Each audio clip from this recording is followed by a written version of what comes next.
Assalamualaikum warahmatullahi wabarakatuh. Perkenalkan, nama saya Putri Gayatri Ramadanti, NIM 005 dari kelas 6A, ingin menjelaskan tentang materi sistem otot atau sistem muskular. Tugas ini untuk memenuhi mata kuliah anatomi dan fisiologi manusia, Prodi Pendidikan Biologi, Universitas Muhammadiyah Surakarta. Sebelumnya, saya akan menjelaskan tentang pengertian otot. Bisa dilihat pada slide. Pengertian otot sendiri itu adalah bagian dari jaringan tubuh yang mampu berkontraksi. Otot memiliki bahasa ilmiah yaitu myo atau musculus. Ilmu yang mempelajari tentang otot disebut dengan myologi. Aktivitas otot dipengaruhi oleh stimulus dari sistem syaraf. Unit dasar dari seluruh jenis otot adalah myofibril, yang artinya struktur filamen berukuran sangat kecil yang tersusun dari protein kompleks, yaitu filamin aktin dan miosin. Pada saat berkontraksi, filamen tersebut saling bertautan atau saling berhubungan untuk mendapatkan energi dari mitokondria di sekitar myofibril. Otot dapat berkontraksi karena adanya suatu rangsangan. Namun, secara umum, otot tidak hanya berkontraksi dengan hanya satu rangsangan saja, melainkan dari beberapa rangkaian rangsangan yang menyebabkan terjadinya tonus atau gerakan secara maksimum, secara terus-menerus yang disebut dengan tetanus. Ada dua tipe otot sendiri, yaitu ada otot merah dan otot putih. Bisa dilihat pada gambar. Otot merah itu ototnya berwarna merah dan kaya suplai darah, mengandung mitokondria dan mioglobin. Selain itu, otot merah juga dapat mengoksidasi asam lemak untuk memperoleh energi. Yang selanjutnya ada otot putih. Otot putih yang memiliki sedikit darah, mitokondria, dan mioglobin. Akan tetapi, otot putih ini terspesialisasi untuk melakukan pernapasan anaerobik untuk menghasilkan energi tanpa oksigen sehingga cepat berkontraksi meskipun cepat lelah.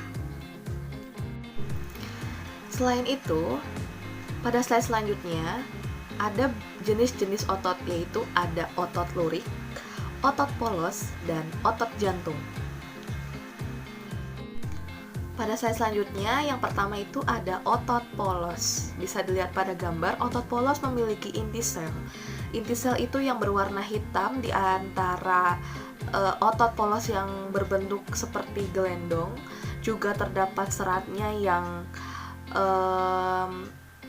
terdapat di antara gelendong satu dengan gelendong lainnya. Nah, fungsi otot polos ini bekerja tanpa kesadaran yang dipengaruhi oleh sistem saraf tak sadar atau yang bisa disebut dengan saraf otonom. Otot polos dibentuk oleh sel-sel yang berbentuk gelendong, di mana kedua ujungnya yang runcing, yang mempunyai satu inti sel. Nah, otot polos juga berkontraksi jauh lebih lambat daripada otot jantung.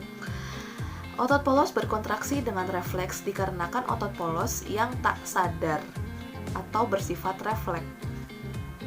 Waktu otot polos berkontraksi itu 3-180 detik. Otot polos mempunyai reaksi yang lambat dan juga tidak mudah lelah atau akan terus-menerus bekerja walaupun kita dalam keadaan kondisi lagi tidur. Pada slide selanjutnya ada otot lurik. Otot lurik ini berbentuk silindris atau seperti tabung dan berinti banyak. Letaknya di pinggir yang mempunyai panjang 2,5 cm dan dengan diameter 50 mikron. Bergerak di bawah kesadaran atau yang biasa disebut dengan volunteer. Letak inti sel berada di tepi atau perifer yang mampu bekerja dengan keras dan cepat tetapi mudah lelah.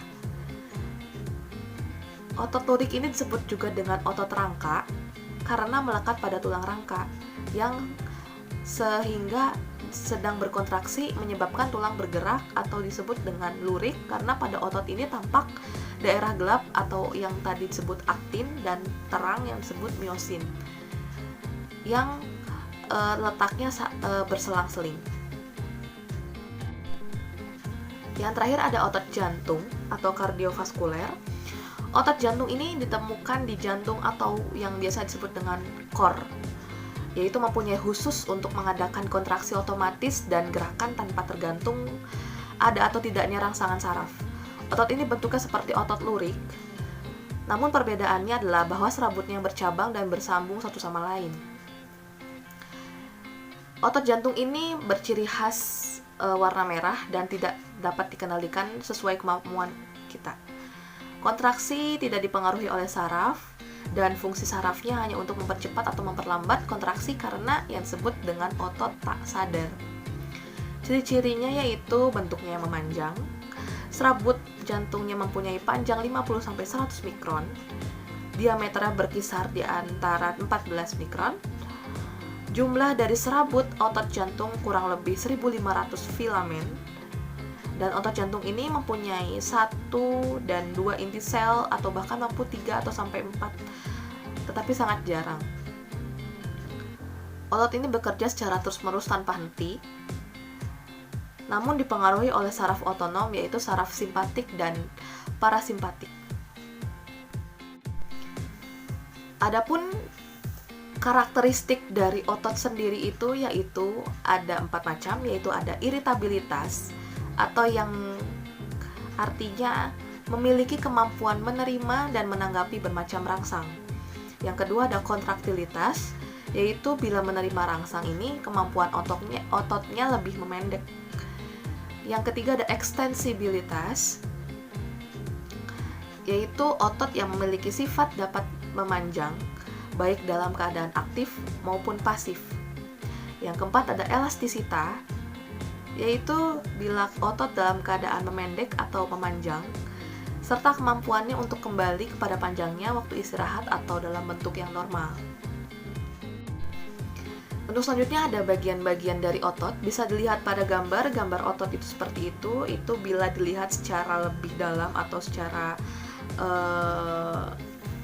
dalam ketika kita melihat secara ukuran mikro ya, atau bisa dilihat dengan mikroskop.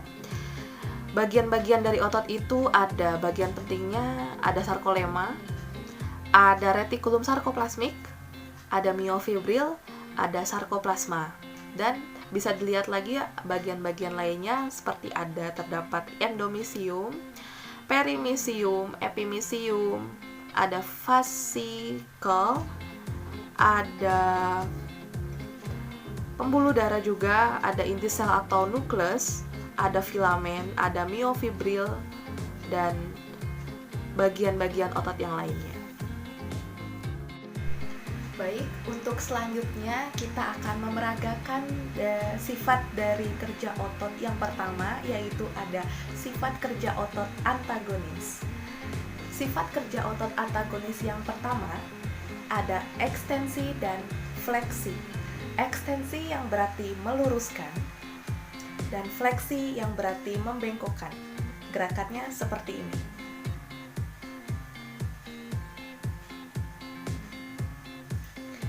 Sifat kerja otot antagonis yang kedua ada abduksi dan aduksi. Abduksi yang berarti menjauhi badan dan aduksi yang berarti mendekati badan. Gerakannya seperti ini.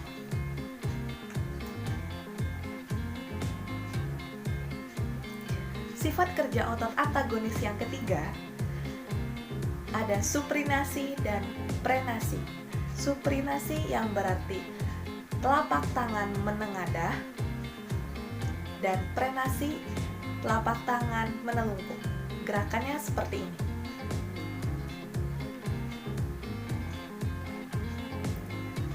Sifat kerja otot antagonis yang keempat ada depresi dan elevasi. Depresi yaitu gerakan kepala ke bawah dan elevasi gerakan kepala ke atas. Gerakannya seperti ini.